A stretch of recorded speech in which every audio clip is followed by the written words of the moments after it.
Yo, back again. Hey, you know my style. Listen, new settings and that. New settings. New things. Not the one in Brixton. You know what I'm saying?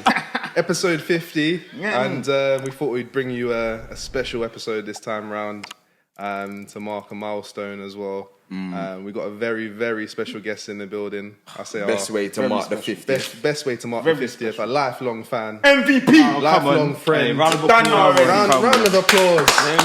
Big him up. For the one and only. He's been for the trenches of us. Manny Sharpz. Come on, man. I'm one of you lot, man. I'm one of you lot. Come on. I'm one of the hidden members. How you feeling, bro? Welcome. How you feeling? Thank you. I'm good, man. I'm good. Yeah, Good to we see love you. it. It's been years. Yeah, man. Years. It's been a Just to while. put a bit of backstory to it, Manny went to uni with us. Yeah. Back in the good old days. So yeah, Manny's been a friend for a very long time, bro. So we're just thankful that you could be here with us. Appreciate it, on our 50th man. episode. Appreciate it, man. I'm happy to be here. It's We good to love see it. you lot again. Yes. After so long. Come on. What's everyone been up to lately? Everyone all right? Yeah, man. Living life. Easy, fam. Enjoying the sun, you know. Listen, summer here. Enjoying the sun, fam. Seen it. Sun's out, bro. Sun's out, guns out. Got everyone moving wicked and bad. Boris is gone. Boris are gone. Yeah. The question is, who's coming next, bro? Pretty Patel. It's coming like Stranger Things. You know what I mean? It gets worse. Might be Rishi. Did it? Might Okay, be Rishi. I think they're all just as bad as each other. Yeah, really. 100%. They was all catching wines at this party, though. Yeah, They're all conservative. So boy, They're all you conservative. don't Bro. know. The one person that could have helped, they got rid of him, fam. Who's that? Corbyn. He might have done a thing. Yeah. I think they're all just the same, fam. I believe Corbyn was for the people still, I can't even lie. Yeah. He's the one time I took proper interest in politics because I was following what he was doing. Jeremy, where's he at now? It's all a mess. It's all a mess, to be honest. Yeah, it's all a mess, to be honest. But we'll see. There's something else going on this weekend. Wireless Festival. What happened last week in Crystal Palace, and this weekend it's in Finsbury Park. I heard there was Hornets at the one in Palace. Really? Yeah, like when it got to like 9:30. No, that was wild. No, that's Was that Max? Okay. Oh yeah, no, you would know, wouldn't you, Sean? Because you was there, weren't you? Yeah, you were there, innit, Sean? You were there, weren't you, Sean? bro. Yeah. Am I not allowed to go? No, we didn't say. No, we just asked you if you were there. Fair. Yeah, I was there I still. forgot I was in You got a big one. It's what's going. Hey, was you running from the Hornets, Sean? No, not at all. I had a bucket hat, so I was alright. Did you see them? Yeah. Okay, I didn't know what they was at first, so I can't lie, fam. They were That's massive. nuts. Someone let them free. Massive. Yeah, Everyone's saying that they let them out to get everyone out the park. That's what everyone's saying. But for me, it's mad hard to Like, time. how did they all decide to link up at 9? And just And then just disturb the people. There's two things that either happen: is someone let them out, or someone kicked a nest, or like broke a Okay, nest. yeah, There's- one of the two. Yeah. I don't think it was a. You know, like people say, like, Imagine you kick the nest, yeah? That initial thought you have when you see them all flying yeah, out. you're just like, yeah, You're it's done. wrong, fam. That's You're what you done just had for, to man. leave. You're done. And they look I target. never actually had the thought that someone kicked the nest. Because the way everyone was describing it was almost like us. Someone let them out on purpose. Yeah, but obviously But that's people mad, love 'cause it. I've People never love a seen thing like that. People love a thing like that, fam. Yeah. Everyone buys it like it's popcorn. Man. But yeah, speaking of wireless, anyway, I was going to talk about the incident that happened where they put the disabled ramp or the stage at the back of it. Actually, before we talk about that, should we talk about Manny? Like, obviously, Manny's journey, like, you know. Where do I Just a bit of a backstory. Yeah. You know, Where do I start? where do you start? Man?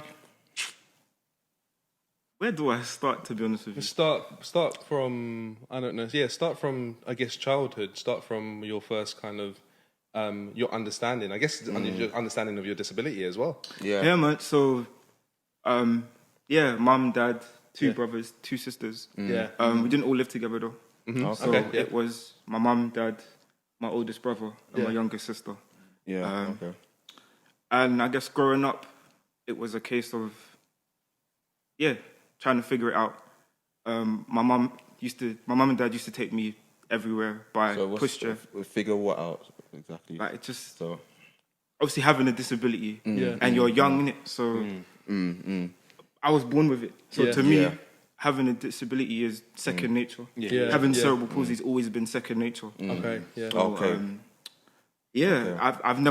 I've never been made to feel different, or it's never been like put in my face that I am different, or I've been separated from everybody else. And I think that was what my parents tried to instill in me from early. Very important. I think it took me a while to grasp it. Because obviously, like, I had a lot of confidence issues growing up. I'll ask a question. Yeah, sure. Like with cerebral palsy, when you was growing up, did it have an effect on your speech? Speech, no. Sometimes it can have an effect on your speech. Sometimes. Yeah, it can. Because my cousin, like, she had it. Yeah, so it comes in different forms. So even though it's called cerebral palsy, there's different forms of it. So like, it might not be as bad for one person as it might be for someone else. So for me, I still have my mobility in my top half. But my bottom half, not so much. So essentially, from what my understanding of it is like your brain sends signals to different parts of your body to obviously you move. But the signals aren't as strong to like wherever it is that there's been affected. So for me, I've basically learnt to do everything with my top half and not so much the bottom. So the school I went to was for kids with different disabilities. So I think that adds to the fact that me growing up, I always knew there were kids like me or in similar situations. What did that do for your confidence? It definitely helped. In terms of fitting into society and stuff like that, and not feeling like you're alone. Kind of. Yeah, I think that definitely helped, and I think that's what my parents strived for. In order for me to have my place in society from early. So I don't feel like an outsider. I don't feel like abandoned. I think alongside that, it allowed me to come into my own as I got older. So obviously, when you need help with things, you just ask, innit? That's it. But I say I had a lot of like confidence issues asking for help. Yeah, of course. Because obviously you're not sure and you're young and you're still trying to figure it out. But I think it was a case of realizing that people are prepared to help you. You just have to ask. People might not always have the answers, but you know, someone's always willing to help. And I think it's very easy to feel like if you can't do it, you can't do it. It's rap. Like there's no way around it. So as I got older, I decided to, like, my school was basically from nursery all the way to year 11 and sixth form. Oh, that's really good. So that's really good for confidence. So I was there from nursery all the way to... Kind of helps you feel a bit more settled, I guess, because you've got the same kind of environment, same-ish sort of environment. So after I did my GCSEs, got to figure out college. And because I'd been at my school for so long, I kind of wanted a change. You wanted a challenge as well, innit? Wanted a change, wanted a bit more independence. So I definitely felt like I got that in college. And uni as well? Yeah, uni, definitely. More so at uni, maybe. Because that was like, all right, cool, you're on your own now. Like college, you can obviously you go to college, you do your classes. How was that for you? Like when you like realizing that you're on your own now, it's almost like the stepping stone into the big open world. Like obviously when you got into uni, it's daunting. Very, very daunting because obviously it's you now. Everything you've learned in terms of how to handle yourself with a wheelchair comes into play. So in school, I used to have there was a physio department, and I said to my physio one day, can I learn how to like travel independently by myself? So the basic things like crossing roads and stuff like that. So they set up like basically you take a day out of your classes and somebody comes in from like an external place and teaches kids how to like cross the road and how to do wheelies to get up curves and basic things like that. Because you never really think about that, you know, like the challenges that someone that uses a wheelchair for come sure. across on a day-to-day basis. For sure. You know? I think a lot of people don't really notice it unless they know somebody That's it. personally or they have some kind of affiliation with somebody who goes through it. Yeah, I mean, like even when we was downstairs, the way and I said like you're handling, it was sick. The way you went over the hump, and then came down with smooth. Yeah, it's like you done it in a way that I thought it would have just been straight down. You maneuvered it to the left and that, and obviously that's from you obviously like having to do that on a daily basis, and then you just master it like that. Yeah, because when basically I'll explain it. So when you're going up curbs and stuff, you kind of have to be careful because sometimes like the gradient, like the steepness of it could be a bit too high. So you can get up it, but you kind of have to turn to your left or to your right to give yourself that kind of elevation. And then if that doesn't work out, then obviously you ask somebody for help. So 9 times out of 10, when I'm getting up a curb, for example, like you got the flat bit, but then the gradient kind of raises. Ask you a question. Yeah, good. In regards to like obviously like using the wheelchair,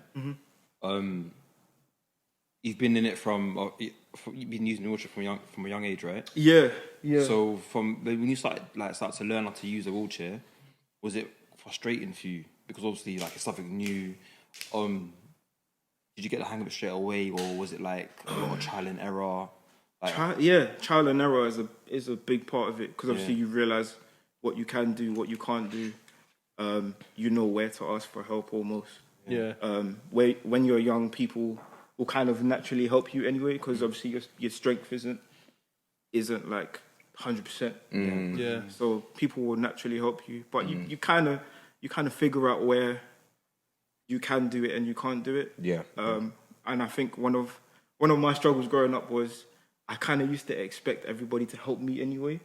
So I became kind of not lazy, but when you just a little bit dependent. Do you think, do you think entitled or no? I definitely wasn't entitled because like my parents didn't raise me to be like, oh, you should help me. Do you know what I mean? Okay. So tried to let you to do things for yourself. They tried to encourage. Get on with it before exactly. They help. Exactly. Okay. They definitely tried to encourage me to do that, and I think like as you get a bit older, everything you've kind of learnt individually kind of comes together as one. So once you've done it enough times, you kind of know. Experience, innit? Yeah. So I want to ask you, Manny, what's like, I want to skip to like university days because that seems like the most challenging part of growing up in terms of your first sort of dose of independence. Like you being by yourself, parents not there when like you're used to them being there, older brother not being there, right? What was some of the biggest challenges you felt you faced, and what were some of the things that you thought? What were some of the things that maybe made you feel awkward? That you like, for example, somebody that's not really around someone with disabilities, they might look at you with a sorry face, or they might say something that they think is okay, but they're not sure if it's okay. What would you say those kind of things were? What was that kind of like for you? I guess if you take my experience from college, right, you kind of take that with you into uni. So you have a slice of independence anyway coming from college, going into uni. But also I think people, like you don't know how people are going to be towards you. You can't read people's minds, innit? Like obviously people are willing to help, but there might be some people that are just like, they kind of put you in a box already and just think, okay, well, he's got limitations. Like that's that. Just trying to fit in, kind of find my place, I guess. And I guess that kind of follows you everywhere you go. For the especially in like the first part of it, when you're trying to figure it out. Like Aaron was actually one of the first people I met. He literally just walked up to me and shook my hand and said, "I'm Aaron," and the rest is history. But for me, it was relatively easy to get on with people. Was that Fresh as Angels thing? No, that was my third year. My first year. No, me and Manny were just lived in halls together. I remember, man. I remember when you introduced me and everything. Yeah, so literally first year, Aaron just walked up to me, shook my hand, and that was that. Like there was no like, obviously those questions came later because Aaron's a very curious guy, so he'll naturally ask those questions, innit? But yeah, like there was no. So why are you in a wheelchair? Explain. You know what I mean? And those just to add to what you said just quickly as well. Like those things never. I never really thought about that. Even you taught me a lot of things in that. It was difficult for you to go to the barbers and stuff like that at times because of the mobility. Getting and Luton was it's hills everywhere. Luton's a hill. Luton it's not really a hill. It's not really the mobility, the access to things like wheelchair access wasn't the greatest. Yeah, man. Every day was a gym session. You know what I'm saying? Literally, like. So you taught me, things like that. Just the things that I would sometimes find just so easy, or sometimes you'd be chilling downstairs in the what was it? Where the common room, social space, by the lobby and everything like that. What do you call it? The social space. Social space. Everyone used to call it the Manny Lounge because I was in it's getting out. Do you know what I mean? I can imagine for you as well, like just being out rather than because it can be. I guess it can kind of be easy to just sit in your own space. I'm just happy. I could easily just huddle up and be like, I'm not going anywhere. You know what I mean? You know what I mean? I think because my parents instilled so much confidence in me from early, like my friends as well, like the support I get has been it's been crazy. So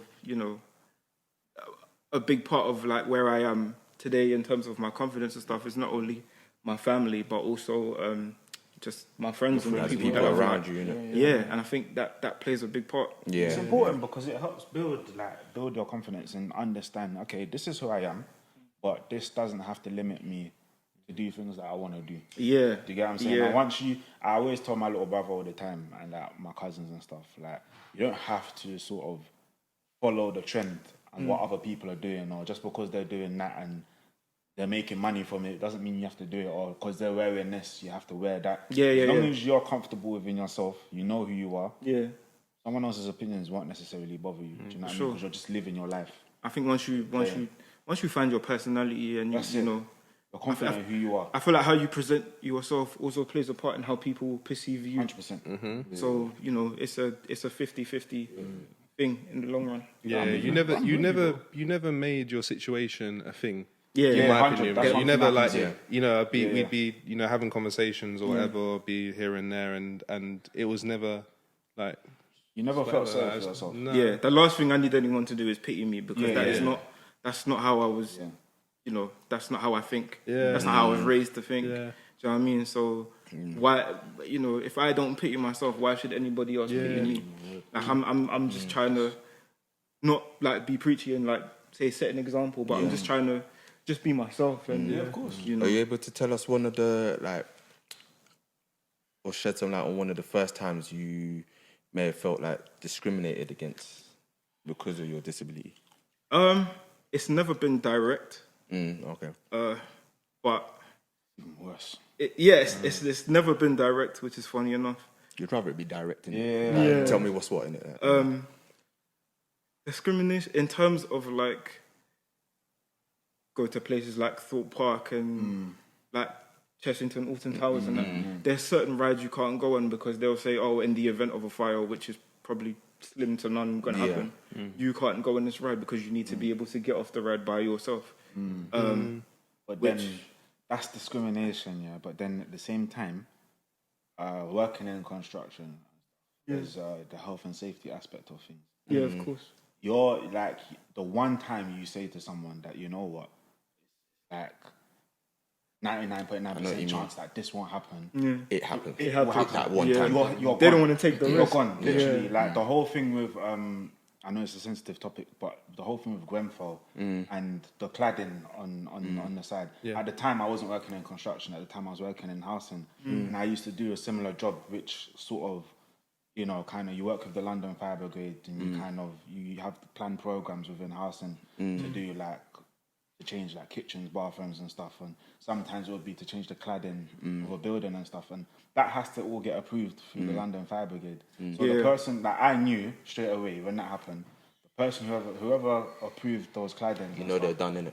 you're done. You've got to go to prison because they made that decision knowing that it wasn't safe. Yeah. You get what I'm saying? So, in regards to the what you were saying about discrimination with Fort Park and that, there is also a reason why sometimes people cannot take that risk. Because if that happens and you can't get out, and the policy says that you have to be able to evacuate the ride in a certain manner in the event of a fire or something, and you couldn't because someone let you run, that park gets closed down. Of course. You're getting a payout. You're getting a payout, but but then sometimes it's like you got a payout, and then sometimes you might have to. That's it. You got the other side that you don't want to think about. Do you know what I mean? That's it. And in these type of situations, as much as you want to be, you think like you're being a bit difficult, and you understand it. Sometimes, as Dan said, it's that one time. Because I remember there was a situation in the industry that I work in, where normally all the time that things are, you follow things. There's always something that has to be signed a certain way. 100%. And it's always just signed a certain way. No one really looks at it, or people might cut certain corners.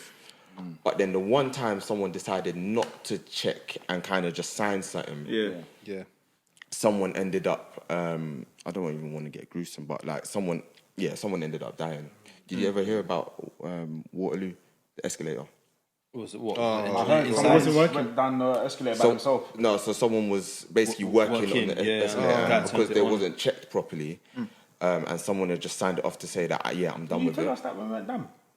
Yeah, I think you mentioned it. You did mention this before to us, but that story Maybe is it might have been another one. We came out. We came out the I might have actually. You told us, I might have actually. And basically, someone came in obviously because this sign that they're all done with it. These time, man's working hard. Someone's come in, turned it on. No more from. So it's like that in construction. One of the first things you have to do when going on to scaffolding, check the tag that the scaffolding's been checked that week. Because the one time you don't check it, something's come loose. Or you've gone through one of the planks. You're gone. It's peak. Does it make you question like new build houses now? I think with new build houses, it's probably a lot more thought and a lot more cared.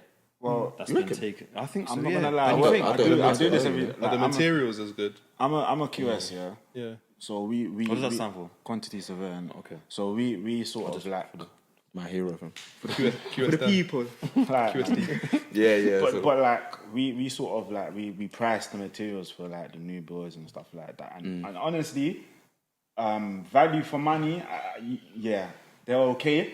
But I would much more recommend someone to get like an older house. Of course. More foundation to it. Aesthetically, it looks nice. It's alright. Energy-wise, it keeps the house warm, so you're spending less bills essentially. But theoretically, the walls are paper thin. You hear your neighbour clapping cheeks. It's not even just that. It's like sometimes with these schemes, what you have to understand is that unless it's a particular scheme in a particular part of London or whichever city it's in, and there's a certain amount of money being put into that scheme, you're basically going to get the most cost-efficient stuff within that building as possible, which sometimes means less quality. Do you get what I'm saying? Depending on who the client is. Yeah. That's a little insight. Yeah. You know what I mean? But so sometimes you might have a toilet that looks nice, but doesn't last long. The tools in it are maybe the cheapest that you can get. Plumbing's dead. Because you have to duplicate that. Plumbing's dead. Do you know what I mean? Like, imagine you've got like a the washer ain't durable or something. 15-story building or 10-story building or whatever, like maybe 8 or whatever, and it's like got maybe 10 flats on every floor or something like that. You've got to duplicate those toilets on every floor. It's going to cost a certain amount of money. So you need to make sure you're within budget. Do you get what I'm saying? So that you can deliver what you need to deliver and rent it out. 100%, man. It's just crazy. So just be mindful when you're looking at stuff like that, because everything that shines is not glamorous. But ultimately, like we were talking about discrimination earlier. I don't really think I've like had someone say to me, "Oh, like you can't do this because you're in a wheelchair." I don't like. It might be subtle, and I might not have noticed it. But Do like, you think it's a little bit like racism in a sense where sometimes you know somebody's treating you different because of the way you look? yeah, But when you explain it, they'll be like, "Oh, you're crazy because I didn't say that." I didn't say that. Do you know what I mean? Yeah, It's a bit insidious. yeah, it's a bit sly. Yeah, yeah. Like it might not have happened to me, but there's probably some people out there that it's definitely happened to, and things like that do happen. I'm not gonna sit here and say like everyone gets preferential treatment. No, of course, I must do. Yeah. Nah, man. Yeah, I was gonna even talking about like restrictions and sort of I guess discrimination as well. I was gonna going back to what you said about wireless as well. Yeah, How, yeah. at the wireless festival in Crystal Palace, the stage that they set up for the like disabled access for it was people were complaining on Twitter and stuff like that. I don't know if everyone saw it, but it was super far from the stage. Yeah, It was I like- saw that was ridiculous. and the shame of it is that was it Glastonbury that happened a week before Wireless at Crystal Palace? I think it did. And Yeah, I think so, yeah. they basically had like the artists / disability stage in the middle of the crowd. So they had like a platform raised. Okay, yeah. So obviously everyone was able to see it. You know, it wasn't restricting anyone's view because they didn't have anyone's obviously stand behind it. yeah. It was like, you know, it was all fine. So there's ways to do it. So I know that there's sort of inquiries going into. I was Why really that happened. lazy at the Crystal Palace. Really one. lazy. I was proper lazy because I saw the picture. Yeah, not to. Like, I didn't want to laugh in it, but I laughed because I was like, "This is ridiculous." Yeah. Like, how are you meant to see an act? Yeah, you're laughing because it's not from funny, that far. but- It's almost like, as you said, who okayed this? Yeah, what? Who okayed this? Literally. I laughed because of how shocking it was. Yeah, like yeah, you that's just how I don't. laughed. Do you know what I mean? I put myself in the person's position, and I was like, if that was me, Yeah, words. like if that was me, like Do you know what's worse about it? They spend money Yeah. to go.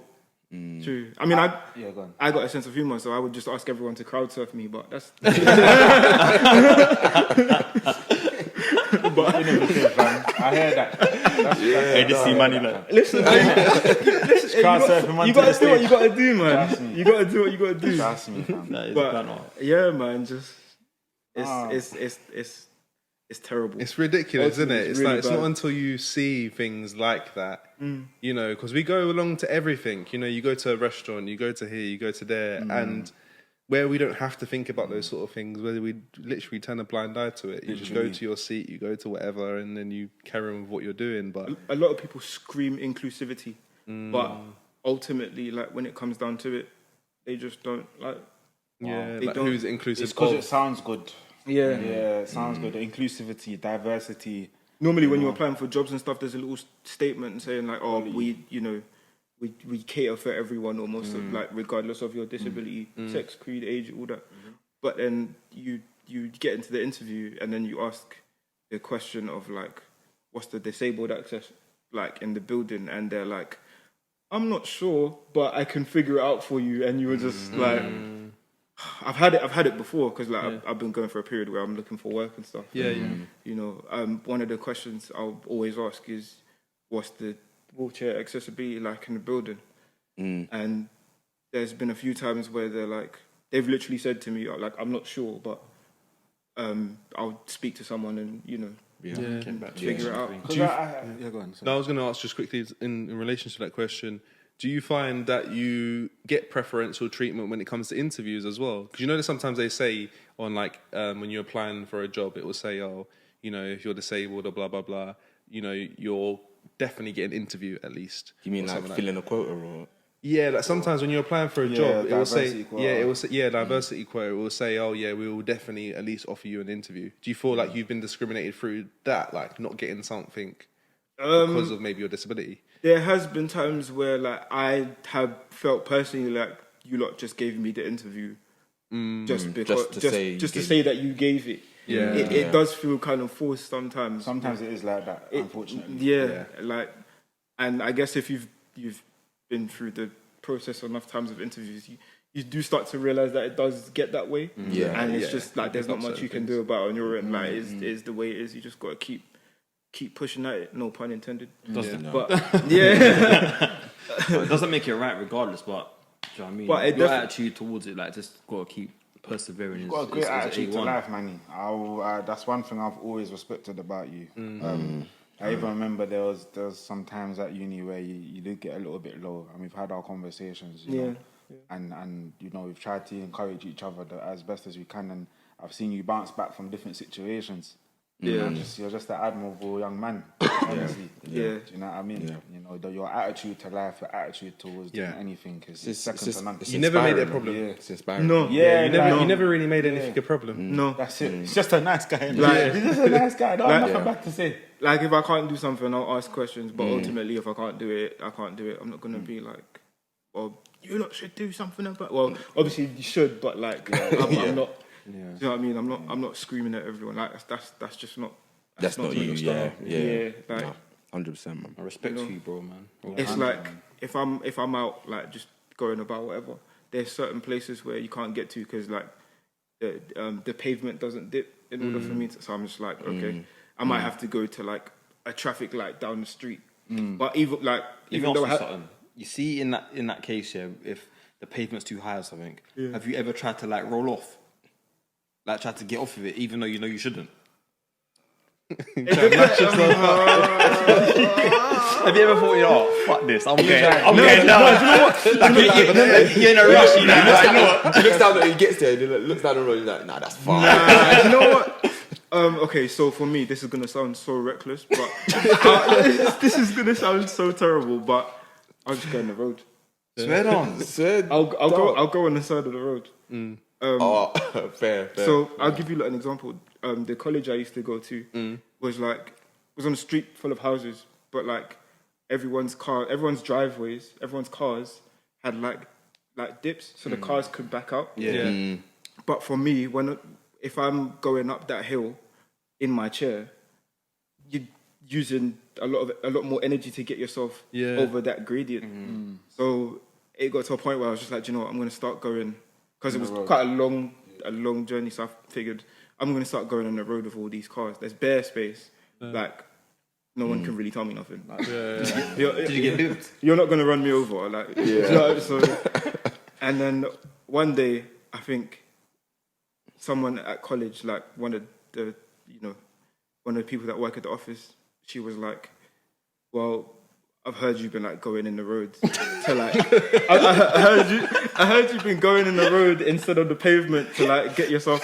I said, yeah, well, if you exert as much energy as I do, if you were in my position doing what I do, doing what I do on a daily, you would do the same thing, or you would be exhausted. So it's like, I'm going to keep doing this regardless of what you told me. Because, listen, man, or give me 20 minutes grace to get there a bit later or something. Sometimes you got to paint that picture for people, though. Truthfully, I wouldn't do something if I didn't think I could do it. I'm at that stage now where like if going on the road is better for me than going on a pavement that keeps like the gradient keeps changing every 2 minutes, and I'm exerting more energy than I actually need to, I'm gonna go on the road. That's just human instinct, though. Exactly. And like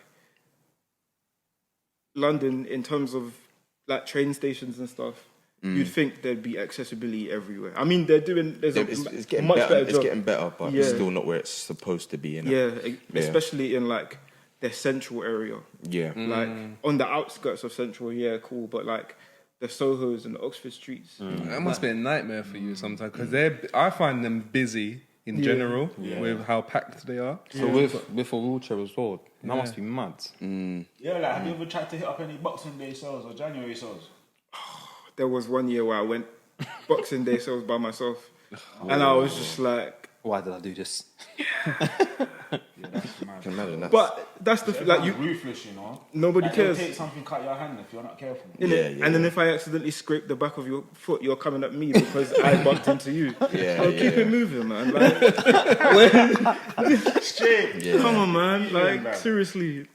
I'm moving at the same pace as you, and you're screaming at me because... It's just frustration. I don't think it's even frustration at you. I think, especially just up in central London as well, people are just naturally miserable, always in a rush. you know. So sometimes there's no consideration. There's been times where I've asked for help and people have just like looked at me, and just like waved and just carried on going. I'm like, so there's that. It doesn't happen a lot, but when it happens, you're just like, all right, cool, I'll do this myself then. Do you know what I mean? Yeah. So, I mean, do you know what? It's like, as we were saying, like your attitude to life is inspiring and it's great. But again, like Sion can vouch for me when I talk about some people with disabilities, the ones who act entitled, and the ones who take advantage of the fact that they have a disability, and almost demand that you help them. Or I've heard a lot of instances where some visually impaired people always, so what they do is they come to a certain place, ask for assistance, but they'll ask for assistance if it's a male from a specific person. A specific person, and and there's been rumors that they've inappropriately touched that person, or you know, that like they're really, but then the person can't say that they inappropriately touched them because they're visually impaired. So that's nuts. Yeah. You know what I mean? Yeah, you don't think about those things, isn't it? There's been so many stories and so many rumors of stuff like that going on. Yeah. I'm not even gonna. We can't like, get into that just, too tough, but yeah, man, it's crazy. It's mad, man. But do you know any like people who do act like entitled because of their disability, or do move a certain way because of how they are? Not that I can think of off top. A lot of people I know are very independent and they do it themselves. Some might need extra help, but they're still very like respectful. They're still very respectful. Still do a lot of things for themselves. Yeah, they might have a carer, but they're still very independent. Do you join any, like, have you joined any sort of communities of people that do have disabilities or similar like wheelchair experiences like that you sort of have to kind of have a, I guess to make it a bit more to understand people that have the similar sort of struggles to you, or do you kind of just live your life and you're just it's not really your thing? I kind of just do me. Like if I meet you along the way, then I meet you in it. But it's not by force that I got to go to you know what I mean? I got to go to like a kind of place to feel like I need to fit in, because I'm very comfortable in my own skin. And I feel like that's something I pride myself on, because it's taken me a long time to get there. But that's no disrespect to anyone that does go to like does go to clubs to like and stuff like that. Like do your thing in it. But to me, I feel like I'll, you know, if I run into you along the way in life, then you know, that's how I meet you. Like for example, I met Sion because he used to like I used to go to where he still work there or not? No. You weren't there. Well, yeah, I used to go there to travel home from work and to work. And I didn't realise that Sion was Sion. No one knows that's what they do. Yeah. You know what? This is a great example of why you should always be like kind to people, you know. Because you could have been, imagine if I was a jerk to you, or you know I didn't have any, you know, patience with you or any, do you know what I mean? Like, and then you're here sitting with you now. Yeah. Do you know what I mean? It's just, guys, man, it doesn't cost anything to be kind to people. Not at all. Do you know what I mean? Or just to like a little smile. Exert a bit of patience. I've got a question as well, though. I have to ask. Alright, go on. Go ahead. I'll let you go first. Talking about kindness, bro. Just want to know, did you ever find your FIFA? Did Did you ever find your FIFA? Can we get some? Yeah, can we get a backstory? Let's get a backstory. Need some context to this. Yeah, man, we need a backstory, bro. What's going on? What I missed? All right, cool. So back in uni, you used to. In the social space that we were talking about earlier, I used to bring my PlayStation down for everyone to just come. Yeah, everyone used to come and sit down and play tournaments. Everyone, all nighters, fam. Yeah, it's mad, literally. Everyone used to come, chill out. FIFA was on, Tekken was on, whatever. And what happened? We were all playing FIFA, and then we all left. Yeah, we took a break. We took innit? a Yeah, break. We weren't in there. I don't know where we went. No, we all left to take a break because we've been in there for a while. Yeah. Saying And rumours stinking. It's all like 4 in the morning at this time. It's was like, warm. you see night turn No, but today. you could open You the door can. back in You the can. Yeah. But we'd been in there for a while. Yeah, we've been in there for a while. And because it's normally the same set of people in that room who play FIFA and chill out, you learn to trust these people. And I thought it was okay to like leave my console just kind of chilling. Yeah. We all come back expecting to half. do the next tournament. innit? Yeah, we all come back like some half an FIFA hour. was gone. I saw someone press the button to like, start FIFA. And it was like, Nah, bro.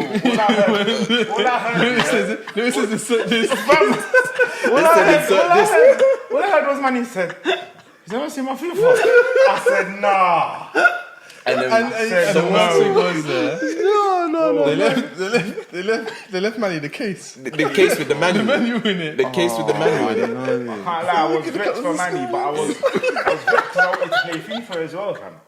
Do you have And one cheat code that I don't need anymore. Do you know what I mean? Like, do you have an inkling of who took it? You don't need to say, but do you have an inkling of?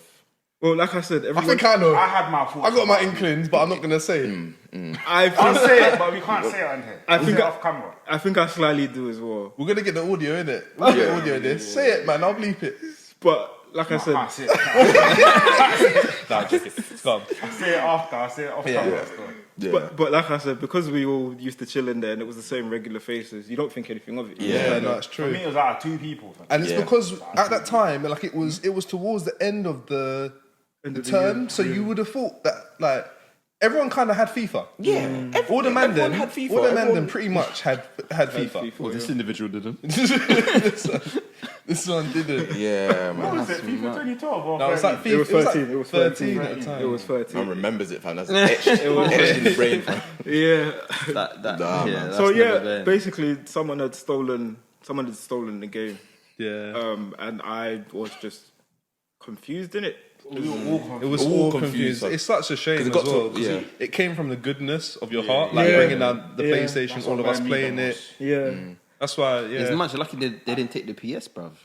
No, Yeah, I that- think they would have had to shut down that The whole accommodation thing. then. Yeah. Yeah. If it was a PlayStation, it's like, nah, man, because everyone knows the PlayStation is there. Yeah, and I everyone think knows it was Manny. FIFA you could take because it's like, Yeah, you got time to get away before they realize, man. But the whole PlayStation, Yeah. you see, just go in there, see the wires. Man. hanging out your pocket. I think what hurt me the most as well is not the fact that like FIFA's gone missing, because FIFA's a game in it. Yeah. Easily replaceable, but people you So trust. like, someone took it. it was the fact that fact that someone like I may have had to ask everyone I trust in that room Yeah. who took the game in it. Yeah. So And it could be anyone. You can't single anyone out. And I felt like, I think there was a point where you did ask us three. Yeah. And it's like, I could see the awkwardness because you're just thinking, I didn't want to. Yeah. you know it's not us. But at the You same have to time, ask. you have to ask because these are people that you trust. You know what I Don't mean? blame you, bro, because we would have all asked. Yeah. Probably no one would have left if it was none of us. Yeah. No. Yeah. We might have dealt with it a bit differently. But Yeah. what are you doing? Yeah. Yeah. And also, And then even then, it's like you're almost you're fighting against something with no evidence. Like Yeah. you don't know where to. You know it's been You taken, don't know but where you don't know. you don't at know what where point. to turn, what way to the direction to look in. and also you got to think my confidence was in a different space back then. 100%. So- 100%, it was. Because I was building my confidence back then. I didn't have it the same way I do now. Yeah. So my trust levels in that moment were just like, all right, Sure. cool. Yeah, I can imagine. Yeah. Can imagine. Well, for me, it was out of all the games they could have took. That was one that every man Bro, was everyone playing. was in- Like, Tekken was there, but that was a break from FIFA. Yeah. You know what I mean? That was a break from That FIFA. was the break. Yeah. I was play a couple games of Tekken and back to FIFA, fam. Let's go. So it was a learning curve, but it didn't take away from the trust I had for you lot at the time. So Yeah, we was just one for time, bro. Like, Yeah, we were looking. But do you know what the worst thing Karma, about though. it was as well, though? Karma. Is that even though we was helping look for it, the people who we suspected took it were also trying to help look for it as well. You know them ones there, a man will rob you and then They were still laughing, trying. though. Yeah. Laughing. But they'll commit a crime and blend in and say. but no one had any evidence, fam. Yeah. No one had any evidence. You couldn't do nothing. Yeah. But I had a question I wanted to ask. Yeah. So the school that we went to, obviously, man, them used to get, like roast each other in. Yeah, you have to have, Do you have? We get roasted for the most sensitive stuff. Yeah. So like, Oh man, what's like, flashbacks? Yeah, that's right. do you get any like? Do you roast people? And what's the worst thing you said To somebody. and that's been said to you, but in a roasting way, like it's banter. Like banter, yeah. Okay, so you mean just in general, like? Yeah, just in general, or like whether it be about your disability, or because like in our school, believe it or not, people used to cuss, and I say people, me myself included.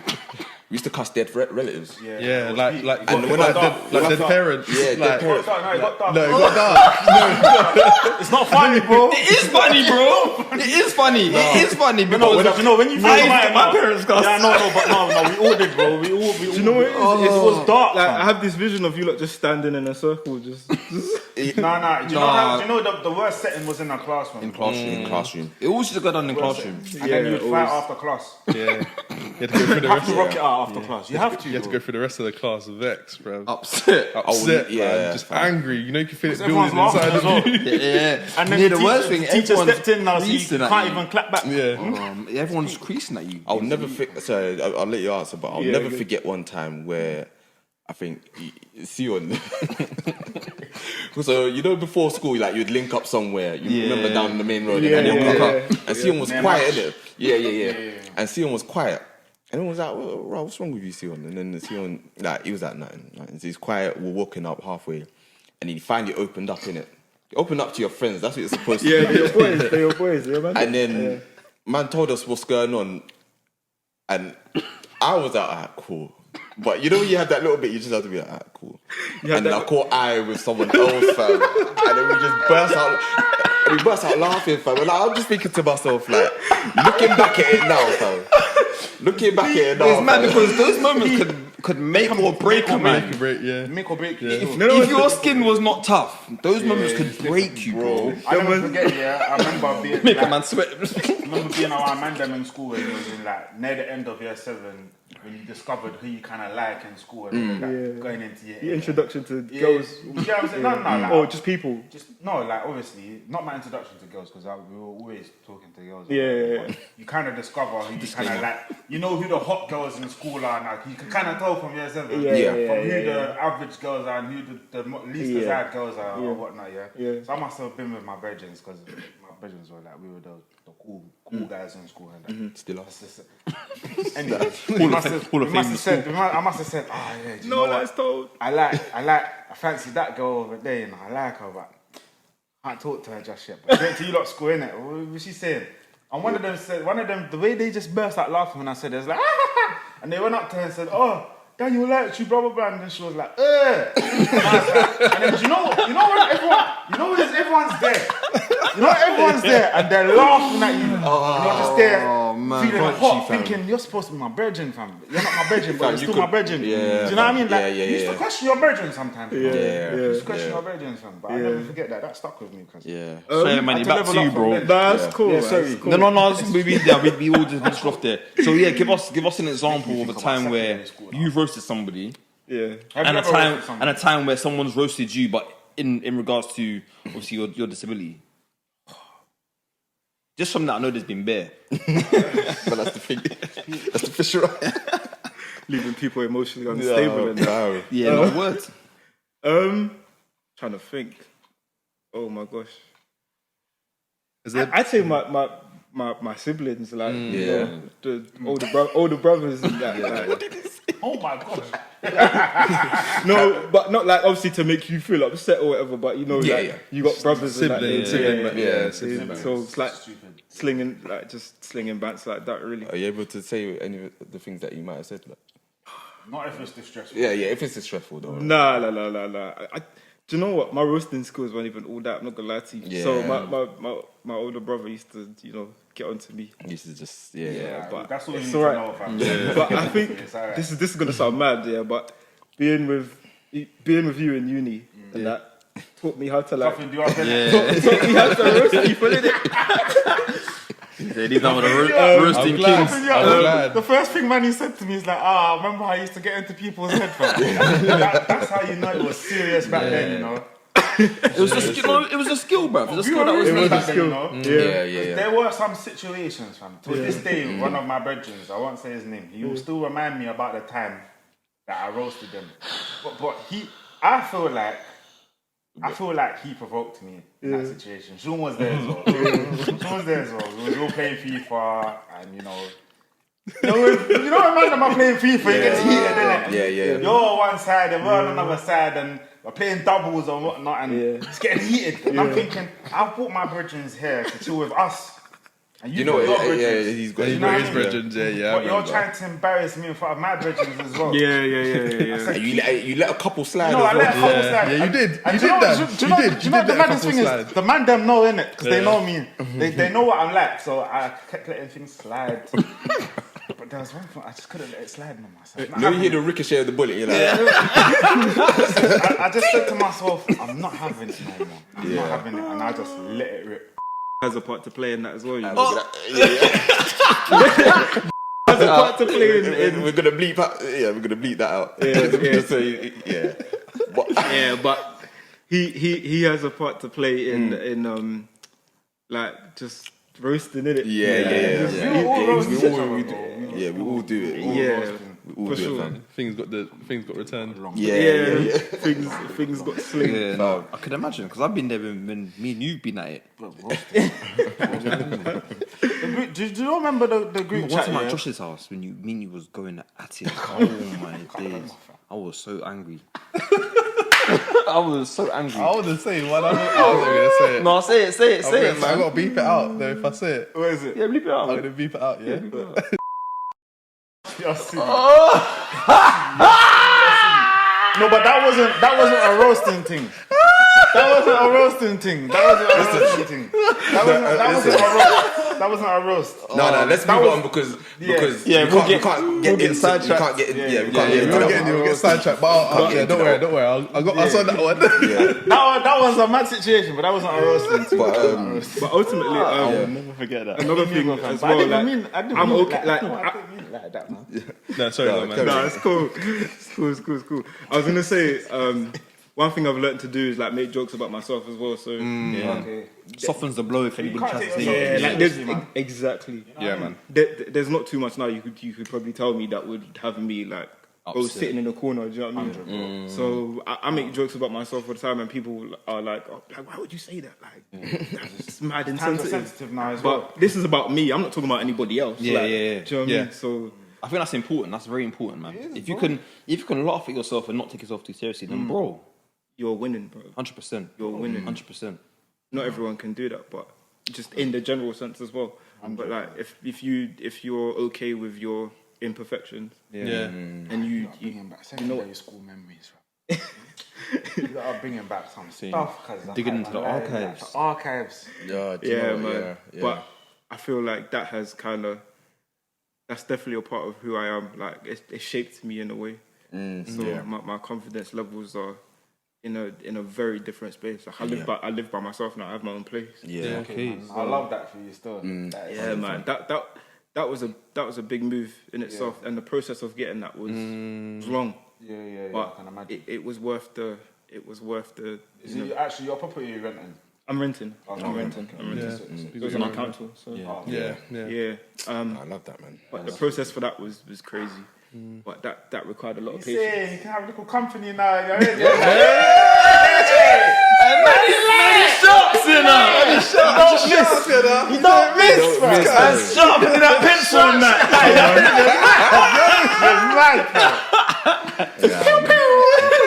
Yeah. It's mad. Oh, but yeah, man, it's definitely learning experience. I'm learning every day, man. Regardless of if I'm like at home doing the same thing, like even if I'm doing the same thing every day, that's another day. Like I've been able to manage and do things for myself. So it's Perspective, crazy. man. Yeah. As I said, you got, what did you guys said it, is it breath in your body and blood in your veins or something like that? Yeah, As long as I got remember breath what in it my was. lungs and Yeah, as long as you got that, bro, Yeah, you're man. winning, man. You're winning. Got the sanity.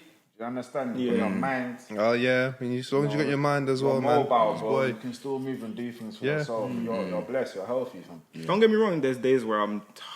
Yeah, I can imagine. Bro, that's That's just called being an adult, bro. That's just called being an adult. Do you guys remember like the age where you just started feeling tired? Because I didn't feel tired when I was young.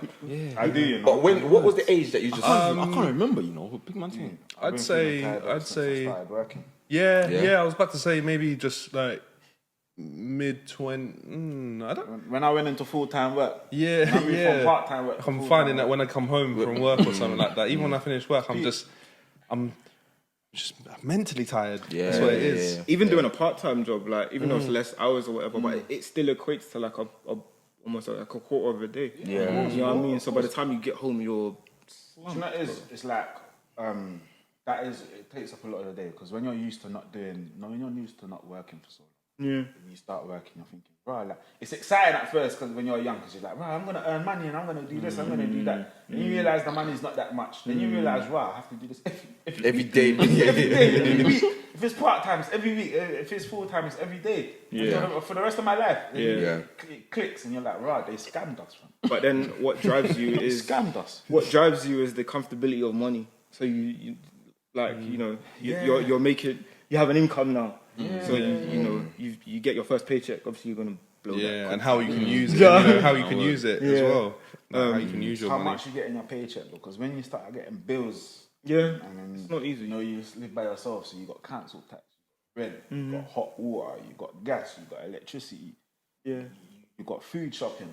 You know what I mean? The good thing about like if you have a disability, Food shopping for. So yeah, man. £5 for deodorant, you know? Sorry, let me not even start. Oh, where you getting What deals I you went, using Super Gucci? Drug, no, I went to Superdrug the other day. what kind of Tesco Platinum is this? They're Big size- raising, big no, size Mitchell. all right, go and Mitchell, check for yourself. They're raising the prices of everything, bro. Yeah, it's a, mad. a deodorant that used to cost like £2.50 or just a bit less is nearly £5. £5. It's It's crazy. nearly £5. Yeah. Cost of living, though, innit? Like, Bro, what is that? crazy, Marks and bro. Sparks thing. You see a large Toblerone now. Like £5 in it. Hold on, what? Large Toblerone. Fire! You said you're looking for a large Toblerone. What you been doing at home by yourself? What got you in that large Toblerone? Joking, nah, I hear you, It's man. wild, though. Everything's going up, man. I'm joking. Christmas, innit? There was nothing left in the celebrations but So them Toblerones always, Christmas time. That's always the gift, innit? But yeah, man. I remember like when I got my first job, it was learning curve for me also. Yeah. First job, never been in employment before. Yeah. So, you know, you kind of figure out how you're going to be as an employee, how the company are going to cater to you with your disability and whether they can or not. Yeah. And I think that kind most of important thing for you, right? Yeah, for sure, because it determines whether essentially you can do the job or it determines like the competency of the company. Yeah. What, So- you know. I was going to ask you as well, Manny. You see, with like your wheelchair in general, do you feel like there's enough sort of public funds? Maybe not public funds, but do you feel that there's enough? Do you think there's enough funding to support like people who need to get access to wheelchairs? Like, would you prefer to have like an electric wheelchair?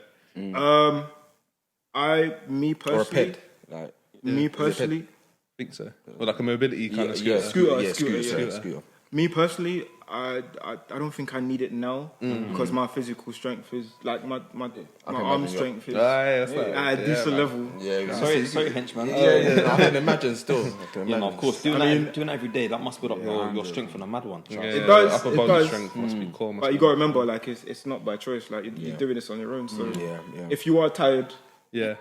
you're tired, innit? Yeah. Like there's no, you can't negate that. But you got to take a rest. But ultimately, you just have to keep going, man. Like people will help you along the way, but. Do you think you would want to use though like a scooter or an electric wheelchair sometime in the future, or happy with what you got with what you have now? Yeah, I'm happy with what I got now. I think as time goes on, I can kind of figure that out for myself. Yeah. You know, if I find like my strength is not what it is now, Yeah. then obviously I can always consider a scooter. Yeah. But it's just Was there? Mad. you figure it out as you go along, innit? Yeah, So no, of it's just one of those things. Was there funding? Sorry to cut you short. Was there funding towards Sorry. you getting your wheelchair? Like, is there support available for getting those things, or do you have to do it out of your own pocket, basically? No, so I got my chair through the Brent wheelchair service. Okay. Yeah. So basically, you call them up and you're like, I have issues with my chair, Yeah. and then they come to your location wherever you are. You tell them what's wrong. Yeah. If they feel like you need a new chair, then they they book you an appointment. You go to a clinic. Yeah. They take all your measurements and stuff, and then you go home for a while with the chair that you have. Because you got to weigh it out. Yeah. And Wait. then Yeah. you just let them do their thing, and then if they've got a chair available, Yeah. they'll hit you up and then say, "We got a chair for you." Was it a long wait? Yeah. Yeah. Like a year, 18 Oh months. wow. Okay. Obviously, it depends on it depends on what the issue is and what the situation is and stuff. If you need a brand new chair, then obviously it's going to take a bit longer than. Mash like up your chair a replacement. little bit, innit? So you get a little hammer. I'm a bit curious about, and I think it's a question that will help. Maybe other people that are watching might have a similar. Yeah. What's it like?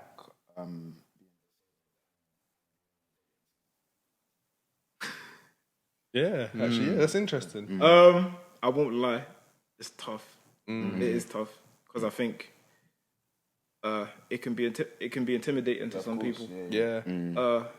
And some people think they kind of put you in that box that I was talking about earlier. So they kind of, all right, cool. They see your limitations on the outside, the appearance, what's in front of them, and I guess they don't really take into consideration your personality. Yeah. And then like if you don't need as much help as they might think, you can explain that, but they'll be like, like I'm not.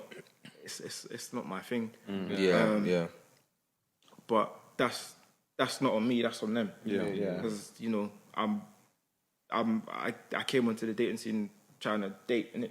So at the end of the day, if you have any issues with me being in a chair, that's on you. That's on you. I'm not gonna hold yeah. myself accountable for the way you think. Yeah. So it can be disheartening at times because like you kind of feel that because of the intimidation, it kind of sets you back a little. But that's not to say that I won't date somebody who also has a disability. Yeah, I was just going to ask, would you date someone that has a disability as well? Yeah, for sure. For sure. For me, it's about personality and how you present yourself or whatever. But that doesn't mean I'm, just only subjecting myself to dating somebody who's in a wheelchair. Yeah. It's the companionship as well, isn't it? Yeah. And like I believe in my independence, innit? So you have to believe in your source, bro. You're Manny Sharpz, bro. Manny Sharpz. Yeah, Manny man. Sharpz, So if you feel like dating me is gonna be an issue, then there's nothing I can do for you on that front. Like, you know what I'm saying? So You done all you can do. yeah, I'm still doing what I can do regardless. You know what I mean, that's not gonna change. I still have my independence. But I think it's that thing of like, oh, do I need to go home because you might need help? Like I'll come through the door and he's trying to reach something on the top shelf. Like nah, man, that can all be discussed and worked out. But like I guess people have their like preconceived notions. Do you feel like people that are not genuine nowadays, or do you feel like people just think for you, or is it like Do they overthink? Yeah, because sometimes like if you come across someone that's like, for example, you met us at uni, we've not treated you any different. You know what I'm saying? So there's people out there that will see Manny for Manny,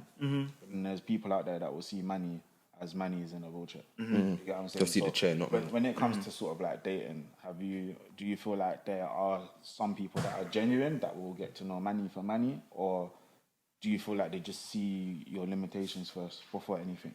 No, I'd say that there are some people that get to know Manny for Manny. Like I've actually like I've made friends with a couple of people through dating apps. Like not necessarily like to Come on. Not necessarily to like take them up. Like it hasn't worked out or whatever. But I'm still good friends with like a couple of people. So it works on that front as well. Not necessarily just for dating, but it can also be, you know, you make friends, whatever. You're finding that on these dating sites as well.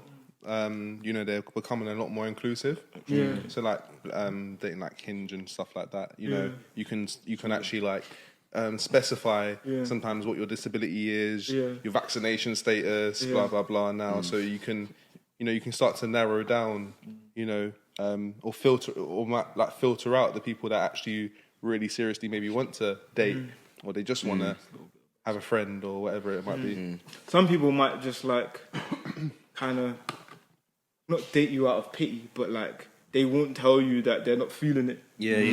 So you kind of you kind of figure that out for yourself. That must be proper disheartening. Yeah, it can be. Yeah. It can be. Like I'm somebody who I can kind of figure that out before that happens, if that makes sense. Yeah. Like I can kind of read. You can see things, read the signs in it. Yeah, like I've had enough experience to know when this person they're not interested in me. It's not by force, man. Like just don't do that. At least have the decency to tell me like, yo, this isn't working. Because I've had some mad experiences in terms of like going out to eat with someone and then like while she was walking back to her car, or whatever, blocked me on everything I didn't know. Really? Yeah. But Mad. did she know you were disabled before? Yeah, you got there. we had this conversation. Yeah. That's bro. Like, That's mad. That's wickedness, though. But that's just one no need example. for that. Yeah. I had to go to work like a few hours later. That's not Hey, nice. you know what? Yeah, man. Working with heartbreak. We're all men in here. Yeah, heartbreak's hard, bro. It's not rough. rough. It's It's rough. rough, Gone man. to work with heartbreak. The worst Oh, heartbreak, it's the man. worst. You It's got to rough. keep a They straight. don't want Keep no one a to chat to you, man. no You one. can't and even you- function, bro. Everyone's like, And then the same person who usually comes with banter, and it's just like, yeah, you're not how do you deal with reciprocating that? it. How do you deal with that? Like, it's wild still. Sometimes So- you have to be like, not today, man. Not to yeah. Yeah, so there's that, but again, it adds to, you know, developing thicker skin. Yes. You know, just being But okay then with sometimes though, you developing that thicker skin, that might take away from you. it. Yeah. Do you know what I mean? Yeah. So there's a fine line, man. In what way? Like, Personality-wise. Yeah, like you may just expect people to. Yeah, exactly. The vulnerability, the opening up to people. There's that as well. It's like you have this thing of nearly every person you meet now, you're just gonna think they're not gonna be here for long. Yeah. You know what I mean? That's exactly what I mean. Yeah. So then Yeah. it makes you think a certain way. So there's that as well. That's peak. I wouldn't say I'm using that not as a defense mechanism, but like Just to protect yourself. it's in the back of your mind, isn't it? You're gonna, so you're almost prepared for the inevitable of like when it does if happen, this you're person's like, not I interested. knew what I was Yeah, like. Yeah, you If still this- have hope. You still got hope. If this person's not interested, then alright, cool. It was Yeah, that's a mad concept. see that from early. Because that's just not for like you, man. That's for people in general. Because it's like you got some ladies out there and some men out there. They meet someone of the opposite sex or the same sex. Like they close themselves off of it because they still have hearts that are warm. Do you get what I'm saying? It's like how often can you approach a new relationship with an open mind and then get crushed, and then approach another new relationship with you run out of self-esteem for a while. you run out of juice. Do you get what I'm saying? And I'm thinking about it. I've always said that, you know what, if you're going to go into something, you have to be prepared to be vulnerable. Yes. In order to find something real. Do you know what I mean? Because you know what I noticed? I read something on Twitter the other day, which was you've always got people that give you advice on how to save yourself or how to leave a relationship if you're not happy or whatever, but you never get people to give you advice on how to work out a relationship. Yeah, they're quick to And tell you how to do you jump know what I mean? out. How to jump out, but not to stay in it and make it work if you Yeah. really both like each other. Yeah. Do you know what I mean? Yeah. But that just comes down to a matter of your mindset, I reckon, and your heart. Yeah. And how much juice you have, how determined you are to make this work if you feel that it's worth fighting for. Yeah. Yeah. You know, because that's another thing. Because one thing I'll say to you, Manny, as well, that, you know, you're a great guy, bro. So if you come across a girl that she's showing you that she's a bit genuine, maybe try not to approach it with the fact of, oh, I wonder how long she's gonna be here with, but just approach it with a fresh mind of, you know what, I'm just gonna see how it goes. See how this goes. Do you know what I mean? Rather than thinking, you know what, I'm just gonna it's nice, but I'm just gonna prepare myself for her to leave. Just you know what? Let me just see how it goes. And But then obviously it's not easy because you may have, do you know what I mean? You've experienced your fair share of disappointments and heartbreak and whatever. So that's not always going to be easy. But that helps. Like what you were saying before. Like if you create a thicker skin without and you find that you're losing yourself a bit. That's one way to create thicker skin, but not lose yourself. Do you get what I'm saying? Because you're open to the fact that there is a possibility that this person is not going to stay in my life, but there's also a possibility that they could. Do you get what I'm saying? And having that extra perspective keeps you who you are. Because yes, bad things always happen in life. Do you get what I'm saying? Like when I think about the way people think now and the way how the world works sometimes. A lot of people are very pessimistic, but they would disguise it as, I'm not pessimistic. I'm protecting myself. I'm being a realist. Protecting my energy. Do you get what I'm saying? But the fact of the matter is they're losing themselves. Do you get what I'm saying? By creating thicker skin. You can still have thick skin, but still be vulnerable. I have a very, it is where it is kind of mindset now. Okay. So if something does happen, I'm kind of like, well, okay, cool. Yeah, and you're still yourself, right? You know, I still got bills to pay. You know, there's still stuff to do. Do you know what I mean? I've still got my life to live. I can't just sit in a corner and just not move for 2 weeks because somebody said they're not interested in me. And then, I guess there's two sides to that because it seems very you can almost look at that as being very blasé and not very, almost emotionless. But at the same time, it's it kind of is what it is, isn't it? There's not much more you can do. 100%. So how do you... It takes two. Relationships, dating, everything. Takes two to tango. So man. The moment everyone decides to just continue being themselves, and not caring what other people think, much better place. Yeah, bro. It's interesting because I was talking to someone the other day and they were talking about how they were asking me, do you want to get married one day? And I was like, yeah. They were like, blah, blah. And they were like, it's so refreshing to hear that because a lot of times people have conversations about not... And don't get me wrong, marriage isn't for everyone and blah, blah, and each to their own. But it's a beautiful thing to come across conversations where, you know, because you're talking about... it's not even just the word marriage, it's the union, it's the unity, it's the companionship, it's the understanding. Yeah, a lot of people like the idea of it, but don't understand what it truly takes. You know, and that's another thing with relationships and that. Yeah, it's like you see someone in a good relationship and you think that it should come just like that, but it takes time. You have to put those building blocks into place and craft. You have to kind of carve out the kind of relationship that you want with your partner. Sure. But you know what I mean? Fam, you're so right, fam, because I think nowadays, like what you're talking about with the materials that people are using for these new builds, a lot of people are trying to build flats with no foundation. Fam. No foundation. And when it crumbles, they're thinking, what's going on? And now they don't want to build no more flats because the first one was mash up. Do you know what I mean? So, back in the day, bro, there are things that are against us in that sense with, you know, like social media. Obviously, it's easy to see everything now. And sometimes you might see something that you think, maybe that should be in my relationship. Whereas, as you said, like, relationships are unique. Like, your relationship is going to be different to your brethren's. And do you know what I mean? Do you know what I mean? Do you know what? Do you know what's annoying as well? Yeah, it's like people are obsessed with this red flags thing when that could actually just be a character flaw in someone's character. Because no one's perfect. Yeah. Do you get what I'm saying? And it depends on, like, I can tell you my wife now, because that's the only example I can use. I'm married. So my wife is not like, I wouldn't say my wife is 100% of everything that you would want in a woman. Just the way I'm sure my wife would tell me that I'm not 100% of everything that she would want in a guy. But she's got 9 out of 10 things, 8 out of 10 things. You get what I'm saying? In terms of personality, how she looks after me, how she loves me, what conversations we have, the interest that we have.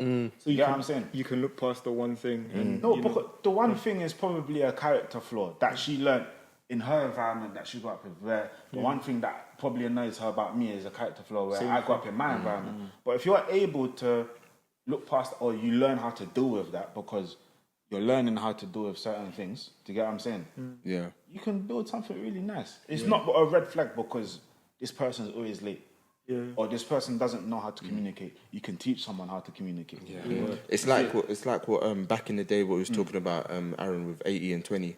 Like if someone's got 80% of what you do want, and then 20%, you have to balance swap it, and you realise, you think that person over there has got the 100, and these times they ain't even got the 5. Grass ain't green over that side. It's just watered. Where you water it, bro. Yeah, communication and comprehension. Yeah, learn to understand people, not just talk to them and think. I understand. Alright, Mandem. I've got a question for you. Yeah? What's that? You got a new barber, yeah? Yeah. He gives you 5 trims. Cool. But it's your current girlfriend now. Yeah. It's her ex. Are you still going there to get 5 trims? I mean, if the lineup is right, then man. You bring up the car. I think we spoke about it before, and I feel like, man, it's old news, isn't it? Remember, it's a new barber, so you didn't know. He didn't know. You didn't know. He didn't know. But do you know what? And he don't know that he's trimming your hair and you're going out of his ex. But you hear him speaking about his ex. But whatever happened with her before is cool, innit? Like, I'm here now, innit? Yeah, but it's not on you because you don't know. Exactly. So but if he knows and he carries on, if he finds out and then he's still sometimes having conversations about, oh yeah, when I used to do that to so and so. I mean, I would never confide in or look to him. No, but it's your barber though, bro. You have them mad convos with your barber. And sometimes he's not even talking to you. He's talking to the other barbers around him about what he does, what he used to do. Yeah, but do you know what it is? Like, if he's doing that, then it's now disrespecting. And then I have to stop going because of that. It's just disrespecting. Yeah, but what about if she's told you what he used to do and he's exaggerating? What about if she told you what he used to do? What do you mean, like, as in a good way or bad? Like, no, just in general, you know, this is what you start whatever he's bragging about, she said it, the real version. Yeah, but he's exaggerating. Yeah, but then again, it's a disrespect thing. But I would be laughing because I'll be thinking this guy's lying. He's lying. No, I hear that, but it's like it's still disrespect. It's a disrespect thing. Who's he talking to? Me or the other people in the bar? Just talking out loud. But he doesn't know that it's your girlfriend. He don't know it's your girlfriend. Like if she walks in, if you don't know, you have to shut it down from. Do you have to tell him or do you just not go back? Well, yeah, you let him finish the trim first because you can't have no conflict of interest. I mean, that's what I'm saying. Yeah. If she walks in and he's cutting your hair mid trim and he starts getting nervous and jumps and your hairline is getting shifted backwards because he's nervous, then you ain't going back there. But when there's a conflict of interest, you can't put yourself in that position again. Nah. But really, though, if you because didn't it had know, nothing to do with you. if he remember, he's a new barber. Yeah, this is brand new. And he's given 5 trims. So how do you find out that your girl was his ex? I don't know. I don't know the specifics. Just hypothetically. Just it comes up in conversation. It comes up in conversation. Oh, you know a barbershop. Yeah, but say he's cool though. Like with the man, it just didn't work out with her. You're not gonna leave that straight away, especially if it's 5 trims. You're just not gonna tell him that that's your girl. No, but do you know what it is? It's how often does your girl come to your barbershop? If he's a new barber and he gives 5 trims, I'm sorry, but the relationship hasn't marinated enough for me to need to stay there. It hasn't marinated. No. So he's got. Yeah, I'm gone from. I'm going somewhere else. There's other 5 barbers, fam. Yeah. Even if it had nothing to do with you, just walked in there on a random day, new barber, and you had no idea. Yeah. If I find out that he used to, then it's it's the bragging bit that I don't. It's the bragging bit. It's once he knows, then I'm like, all right. What about because I'm a firm believer. You don't have to say everything. You just need to listen. Yeah. What about if you go to the new barber and you hear him just kind of talking about his ex, and you don't know that he's talking about your girl, and you're laughing with him and everything, and it's like, oh yeah, what is that you? Oh yeah, man, then blah blah blah, and then meanwhile, for somehow he shows you like he's kind of connected. He kind of connected with you. He's like, oh yeah, look at her, she was bad, innit? And you see her, and you realize that's your girl. Do you say that's my girl, or do you just keep quiet? Is this mid trim or after the trim done? Mid trim, bro. I'll keep quiet, bro. Even after the trim, do you say it or just keep quiet? No. Then after the trim, After the trim, I have to say. You would say. You know what I'm saying? You lot are moving like Andrew from Love Island. Do you know why? Yeah. Do you know why? You're saying because if I'm not saying nothing. Oh yeah. That's what I'm saying. If I'm still going back to that shot. Hey, don't disrespect. if I'm still going back to that shop, yeah. Nah, do you know what though? Nah, you're right. I wouldn't. Yeah. Do you know why? Because I was thinking of it more so from you going back into that shop, yeah, and then obviously man's looking at you like, "Are you ready?" You're like, "Nah, bro, I'm going to my man." Like, you don't want to go to him anymore. You don't want to get trims from him anymore. Nah, I feel like once the trim's done, like, because I'm not saying nothing if he's Mid trim. if it's mid trim, because I need to make sure I'm safe in it. Even if the lineup is. I do not care, fam, because with me, with barbers, it's like we have this loyalty to barbers, innit? Yeah. You can't. But barbers aren't loyal to us, not all the time. What do you mean? No, not all the time. How can they not be? How can they be disloyal to us? Alright, so in my case, When his barber went Jamaica in it for like 5 months. fam, yeah. Or like I understand barbers have to go back home sometimes, especially if you're from our culture anyway. Yeah. But or sometimes if a barber tells you that they're gonna be, what time you're gonna be in on Thursday? 9 o'clock. And then they don't come in until my barber don't let me down still. No, but to be fair, for you, I think you got like one barber in it. Yeah. So I'm cool in my barbershop. I'm cool with. There's 3 of them, and I'm cool with any of them. I can get trimmed by anyone in it. Yeah. But there's one that I know, like, if I make an appointment with you, barbershop like that as well. Yeah, if I make an appointment with you, I'm not gonna lie, he's fixed up now, innit? But if I make an appointment with you, and imagine there's been times where I've booked an appointment and we've got a flight, or the next day or something like that, or I've got something to do, and I ask him, I'm like, what time should I be in? He told me 9 o'clock. So then why 9 is PM it or 9 AM? 8 AM. So why is it 11, 12, 1 PM that you're now walking through the door? Oh no, that's You know what I mean? Are you first in the chair though? What do you mean? Are you first in his chair? I've already got trimmed by the others because he's not there. And they've already said that he's slack sometimes as well. So he's giving you a time. So why are you putting your trust in him if he's slack? Because he's there as well. So based on that logic there, why wouldn't you stay at that barber? Because he's fixed up now. Oh, he's fixed up now? Yeah. As I said, if he was the only one I got trimmed by, I would have gone somewhere else. But I don't mind getting trimmed by the other lot. You see what I'm saying? So because I've grown up with them, I've been going to them since I was young. It's like, for me, it's like, it doesn't inconvenience me too much when... My shops are like that, actually, when I think about it. My barber, if he can't cut my hair, the others in there are calm as well. Yeah. But they've all been cutting my hair from young, school. Ever since I've grown up, I've always had 2 barbers, but one's always been a backup. No, serious, but it's fire trims, isn't it? Yeah. One's always been a backup. But my barber now, I didn't get a trim in lockdown until I knew that his shop would open back up. And even then, he used to come to my nan's yard and trim my hair. You get me? That's the kind of relationship I have. I invited him to my wedding, everything like that. Do you know what I mean? So he says that I'm like his little brother. I say he's like my older brother. So for me, it's like that relationship there is unmatched. Like, we talk about life, fam. Like we reason different. Like sometimes my brother, if I can't get to, like during the pandemic, if I couldn't get to a barber, my brother would trim me up. Yeah. So that's calm. like, that's all cool. Yeah, that's calm, fam. Yeah. That's better. It's just free. Yeah. Do you know what I mean? Do you know what I mean? It's free, fam. My old barber, man, I love him. He's my brethren as well, yeah.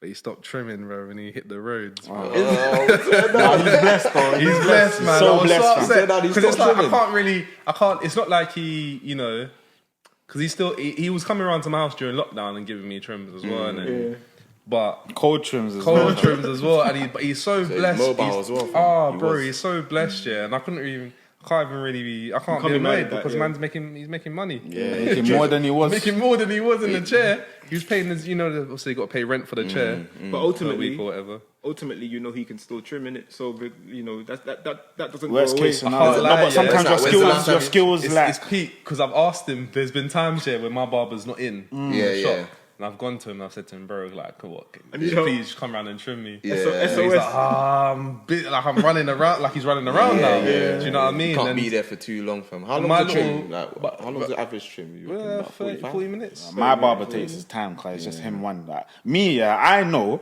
From I was young, bro, he's always been the same, and he had other barbers in the shop, but they all let him down, or some have gone to other shops and branched out, But certain things have happened where he won't really take in anyone and train them unless he knows them like that.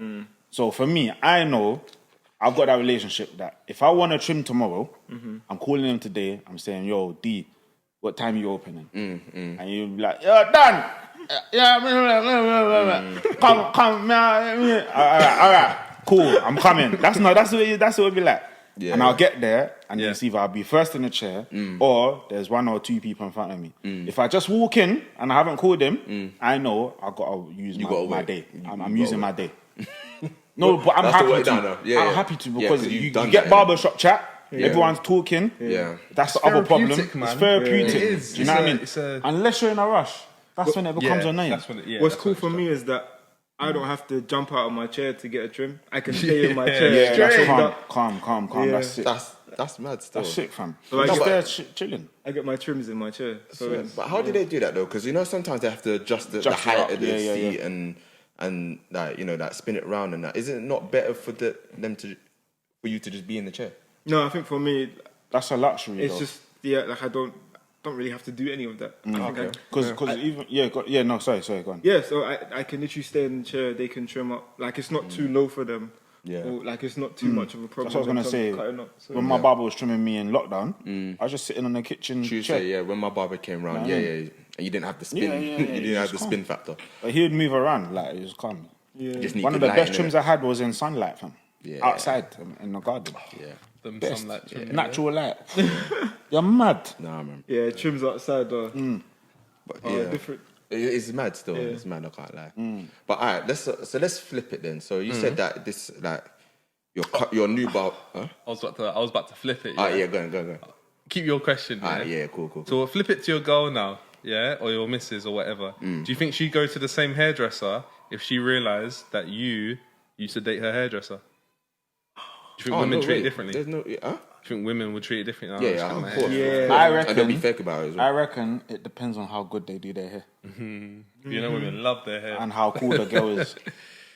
I reckon it's like that. I don't know, Do you know why I say that? Why? Because there's a stigma about women that if that situation happens, they don't have the ability to speak to that girl or be amicable. But I think they do.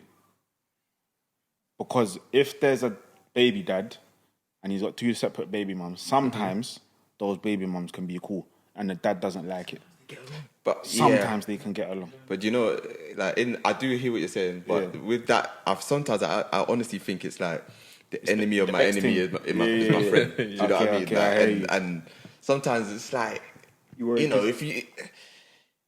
Personally, I don't think they would go to the same hairdresser. No, I don't think saying, so. I don't think they would. But I'm saying I feel like there are some cases where some women could, because they might have the knowledge that she's the ex, but the hairdresser that is the ex wouldn't know that she's the current girl. Yeah. Okay. So they just carry on getting their hair done. Because that can run. That kind of thing happens with ladies sometimes. Man. But I think like if they did know, like both parties knew the situation, I don't know, like the hairdresser might leave my girl under the hair dryer for a bit or something.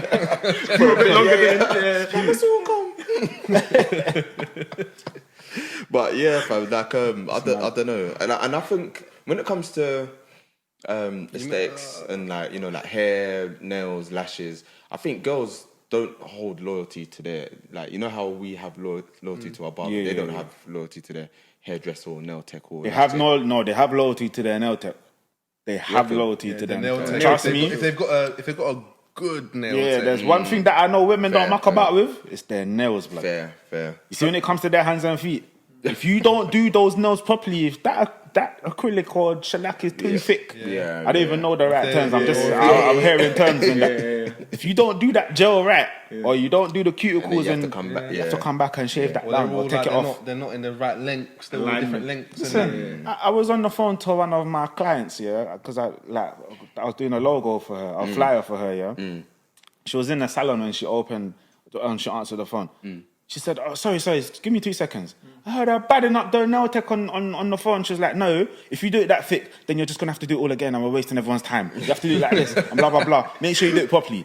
And I'm thinking, right, like, do you have to bad them up? And then when I listen to my missus, like when she's on the phone sometimes in the nail salon, I'm thinking, why'd you have to speak to these guys like so? Like they're doing something for you. Do you know what I mean? Why'd you have to speak to them like so? But then, ladies, please let us know. Like, is there a reason why you guys speak to the nail tech? Do they like just that? do their own thing and they were just like, you have to tell them to fix up?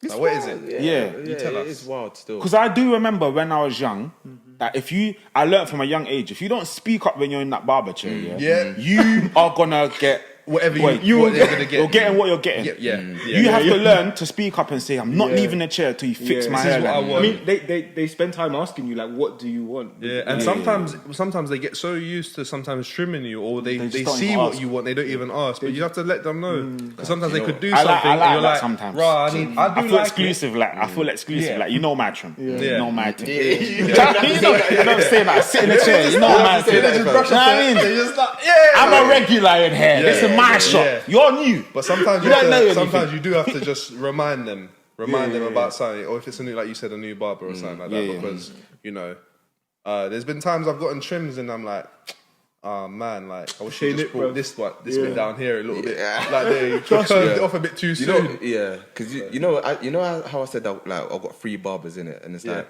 one does it to the standard I like, but sometimes his punctuality is terrible, innit? One, he's all right, but sometimes I don't know, man. Sometimes he's just, I don't know. If he's pissed, like if he's had a bad day, he's not gonna be a nice trim. Yeah, do you know what I mean? And then the other one, you'll be like, you'll tell him what you want. You say leave the beard. And then after, man will be like, let me just trim. And you know when they go with the scissors to keep going round to the point where it goes down. That's happened to me. That's happened to me. He just does his own thing. Yeah, normally I get like scissors because I want to keep the beard in it. And sometimes they cut a bit too much and it's too short, man. But what can you do? I have to let them know, man. Yeah, but I've had some crazy trims before, bro. When growing up, you have to learn, fam. Look, I'm not leaving until you make it straight. You get me? No, make it straight because I'm paying money for this. You know, that's one leaf out of women's books we have to take, you know. If like when they were in the restaurant, like I remember it was my 1 year anniversary last week. Yeah, congratulations, thank you guys. Congratulations. But already, man. Yeah. We went to our restaurant in Wimbledon. Went to our restaurant, me and Van, and I think what was it? Like something didn't come out. Some kind of sauce or something didn't come out. Yeah. And I had already nearly finished my food. And Van was like, no, I'm gonna get it. I was like, Van, please. She weren't listening. I was like, Van, just leave it. Leave it. Why are you not just leave it. That's all right. That's like the food's nearly done. This is a completely different story for a second, but this was when like I was in 3rd year of uni and I was like I was nearly finished and they just opened Creams in Luton. Everyone in halls was there. Yeah. So like went with a group of friends. They all got their food. They all got their desserts and stuff. And I'm just sitting there for like a good 40 minutes. Everyone's yamming off their food. And you never went up to them and said, excuse me, my food ain't come after 20 minutes? I couldn't. It was too ram. Too ram. You should have just started shouting. Yeah. Bro, because they need to hear you, bro. They'll come over quick. It's worst is you're in a wheelchair, bro. Yeah. And they're not looking after you. Yeah. Say discrimination.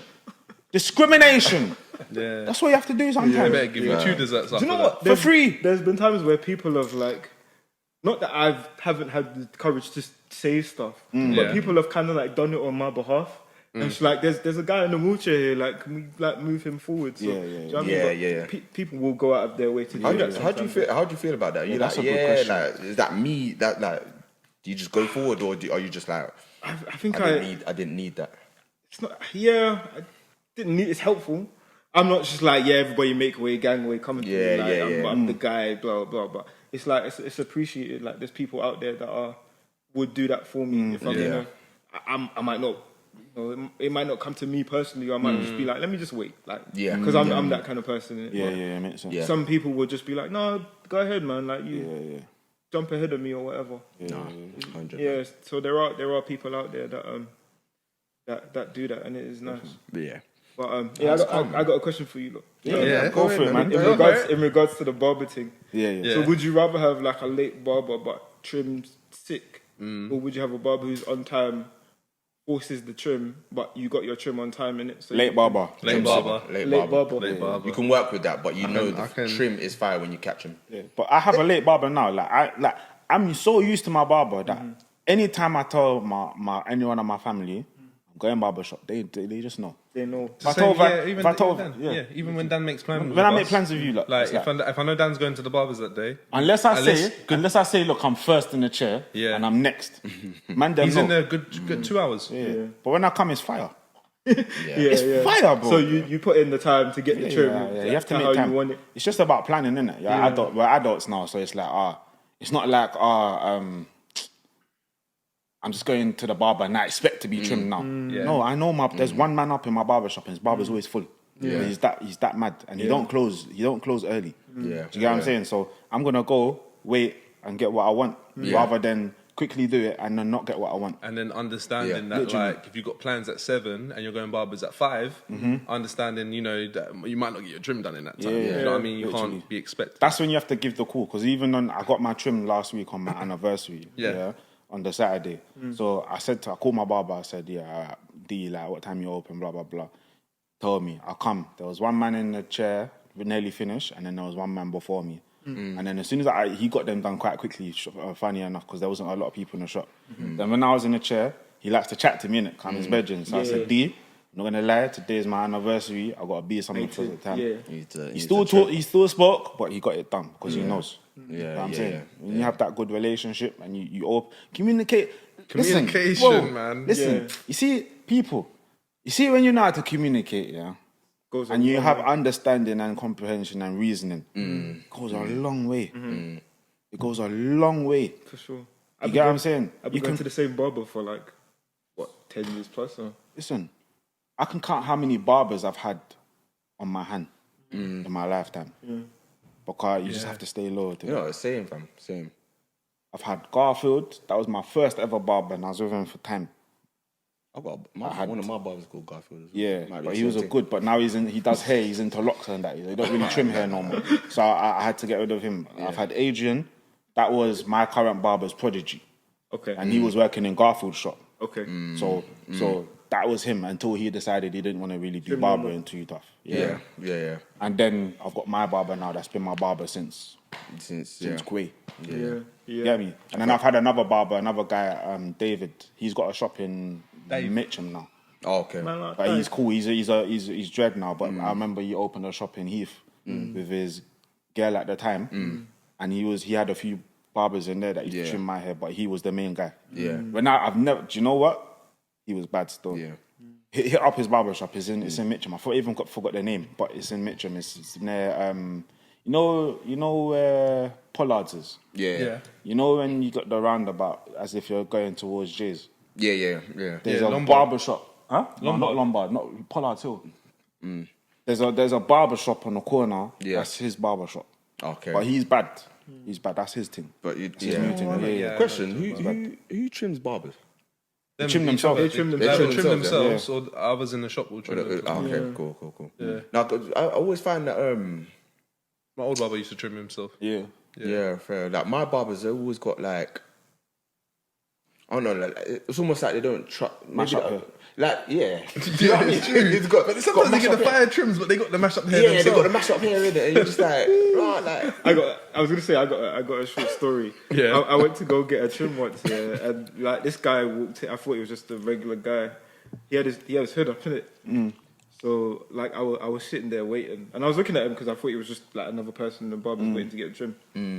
And he went over to the little desk thing that they have, like the barber's desk, and he started like brushing off the clippers as if he was gonna cut somebody else. And I sat up, and then he took his hood off, and his hairline was. This guy had no hairline. So I look.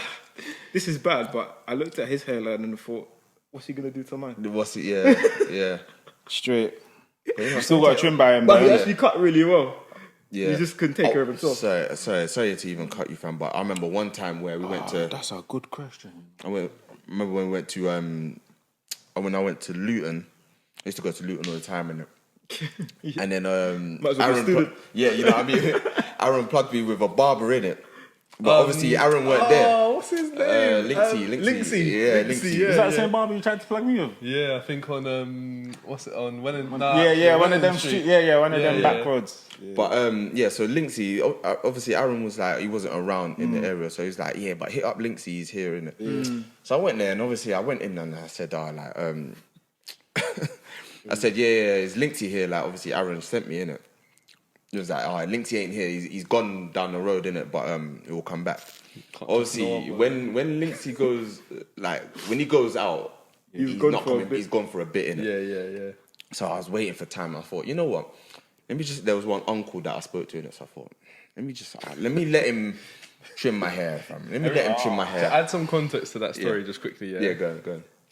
Whenever I went into that shop, there was only Linksy's chair that was occupied. I went into that shop, and the other guy was always sitting in his chair. You know that one there? And obviously, this is my first time in it, so I thought, all right, let me just, because I needed the trim, you know how we are when we're going out. Yeah, it was peak, fam. And then, man, like, basically, after the trim, or he must have, like, cut my hair low, and then, you know, when they start dusting you down, take off the thing. Man, he didn't even give me a shape up yet. I said, yo, are you finished?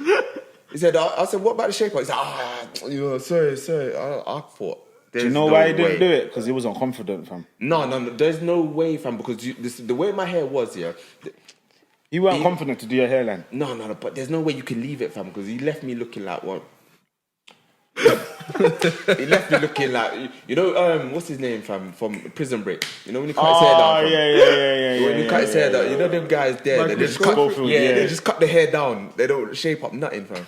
And I thought to myself, do you know why I said that? Because I remember being in a certain barber shop, and there was a guy training. Yeah. And I remember his hand was shaking when he had to do someone's lineup.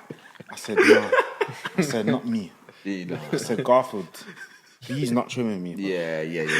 He's not trimming me. Yeah, there's no way. And obviously, I know that when you're learning, you have to practice on somebody. Yeah. But you ain't practicing on I'm not the practice run. Yeah, I'm not the practice. You got to practice on family members, man, or close brethren. One of them. I could not be a crash test dummy. I could not be a crash test. Do you know what I mean? Even when he had the powder in his hand and he's trying to do the powder thing, his hand's shaking and he's barely touching it. It's barely touching it. It's light. It's not even taking no hair off. No. You know what I'm talking about? Because he don't want to mess it up. Yeah, you don't want to touch it. And then the tools are blunt as well. Yeah, You know when the tools aren't sharp? Sharpen your tools, bro. Sharpen your tools. Or get a new set. Fam. There was one time I was in the barber's and like the barber was cutting this guy like he was Salt Bay. Like, Stop it. Treating it like magic. Stop it. It was actually Is that what he's doing? proper looking at it like lining up the. Yeah, it's mad. It's peak, man. It's mad. But man, you come to the end of episode 50. Hey, a milestone, 5-0. man. 5-0. Milestone. And we're still here. Still here. It's mad. See you at 100. Yeah, man. Yeah? Still here. I'm proud of you guys, man. Thank you. Safe, man. I remember episode 1, like from day. Yeah. You lot hit me up like I'm starting a new pod. I was like, man. I'm in. That's the one thing I want to say about you as well, Manny. You are avid listener, fam. Yeah, avid man. listener, Thank you, supporter. bro. Bro, Thank you for the support. Yeah, man. thank you for being a I'm a good friend friend, first. man. Appreciate Yeah. it. First. Thank you, bro. Thank you, Appreciate bro. it. Honestly, from the heart, thank you for being an amazing friend. Serious. Yeah, First and foremost. We was talking about how can we make episode 50 special, fam. And I can't remember who Get said Manny it, on. but I think it might have been Aaron. Manny And Aaron was like, get Manny on. As soon as Ack said it, we Like, said yeah. yes. Yeah. Do you know what I mean? You're Get him you're on. number one supporter, bro. Get him on. I'll be back, man. I'll be Yeah, back. you'll be back, man. We'll see you, Manny, fam. You'll see you, I Manny. mean, come on, bro. Yeah, Obviously, bigger and better. we're on the up, you get me? We're on They the upper see me side. rolling. But when we're home, you get me? They see me rolling. Get me? Oh man. Oh, man. But thank you guys. Thank you. Yeah, man. you've been here with man like Schultz. Man like Aaron. And man like DCB. Oh, hold on. You got Sion here just somewhere. Sion He's like, floating there. You got Sion his beam. shapes. And then you got And then you got DCB, AKA Chargy D, AKA Angle Man Dan. Hey, Dan. and shout out Shotgun. special guest special like- guest, Manny. I like Manny, you know. Hey, Manny. Put your socials up Come and on, all bro. of that. Yeah, Yeah, put all yeah, the socials up and thing. Manny. Manny. I love you guys, man. Thank Come you. on, bro. Love We love you you too, too, bro. bro. Come on, man. Yeah. Easy. So yeah, just hold on. So actually, do you know what? I'll do it. Clap. Bro, I'll make you something. Bro, am I moving mad? Yeah. You trying to run it now? Not yet.